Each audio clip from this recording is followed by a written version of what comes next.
Ini bukan sulap, ini adalah eksperimen ilmiah kecil yang nyata. Tuangkan 1/4 gelas beras, tambahkan air secukupnya, sedikit minyak goreng, dan tancapkan kapas di tengahnya, maka kamu akan mendapatkan lilin darurat yang bisa menyala cukup lama. Patahkan batang korek api menjadi 2.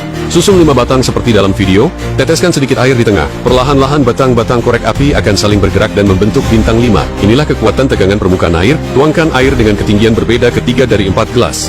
Bagaimana membaginya rata ke 4 gelas itu? Cukup letakkan sedotan bengkok di tengah antar gelas. Kamu akan melihat air mengalir dan merata ke semua gelas. Ini adalah prinsip sifon dan bejana berhubungan. Tancapkan 2 pensil ke dalam air garam. Ujungnya sambungkan ke kutub positif dan negatif baterai. Dan kamu akan melihat terbentuknya gelembung hidrogen dan oksigen dalam air. Ini adalah efek dari elektrolisis air. Hancurkan vitamin B2 di atas kertas putih menggunakan palu. Lalu letakkan segelas air di bawah lampu.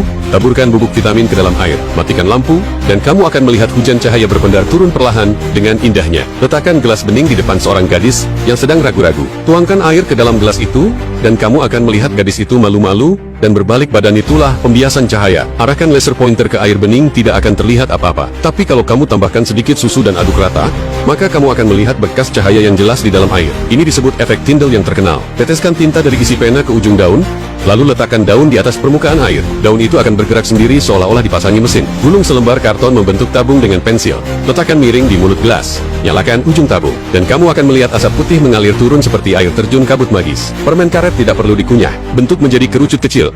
Dan sebelum permen sadar, lemparkan kelapa ke arahnya, kelapa bisa tertembus. Inilah kekuatan dari fluida non-Newtonian. Goreskan bawang putih, membentuk lingkaran di dasar wajan.